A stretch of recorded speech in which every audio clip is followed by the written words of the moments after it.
Waalaikumsalam warahmatullahi wabarakatuh. Barakallahu Ah, fiik. Naam, tafadhal.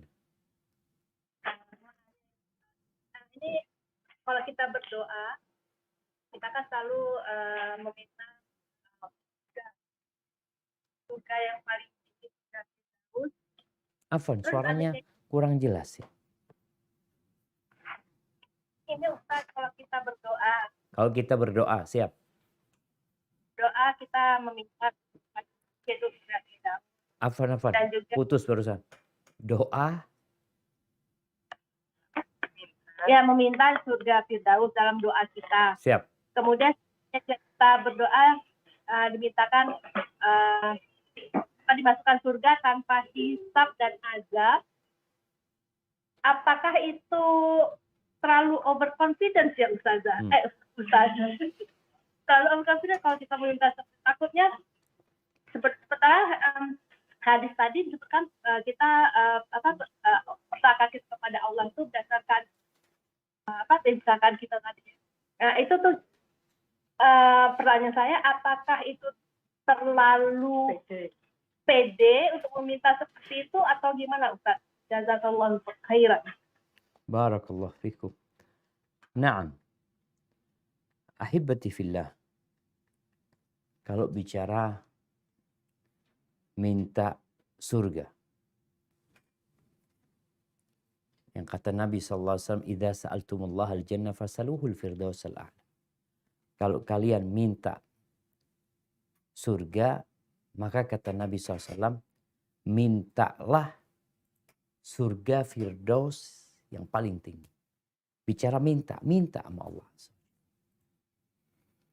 Baik, kalau bicara minta masuk surga tanpa hisab, tanpa azab.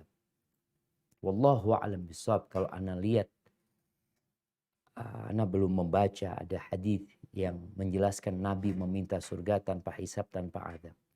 Karena kalau bicara masuk surga tanpa hisab, tanpa azab, beliau itu telah memberikan kriterianya.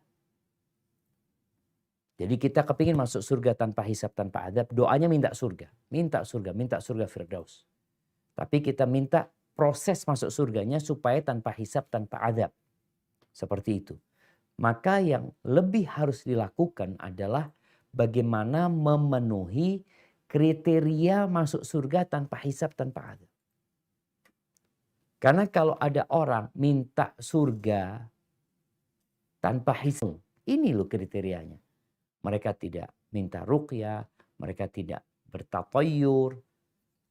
Seperti itu. Jadi kalau dikatakan apakah berlebihan, wallahu a'lam bishawab. Anda nggak tahu apakah dikatakan berlebihan ketika dia mengatakan Allahumma inni as'alukal jannah bi ghairi hisabin wala adab. Aku mohon surga ya Allah tanpa hisab, tanpa adab. Maka coba ana bahas lagi nanti, ana kaji kembali. Tapi yang ada dalam hadis-hadis kita disuruh minta surga sama surga Allah Azza wa Jal dan surga yang tertinggi yaitu surga Firdaus. Walaupun kadang-kala kalau bicara amalan kita, ya Allah Ustaz, ana amalannya jauh sih Ustaz ya. Tapi minta nggak apa-apa, minta surga yang paling tinggi. Karena Nabi menyuruh kita. Tapi untuk memohon masuk surga tanpa hisab, tanpa adab, mungkin ana akan bahas kembali, nanti ana kasih jawabannya ketika ana sudah tahu. Barakallahu fiik.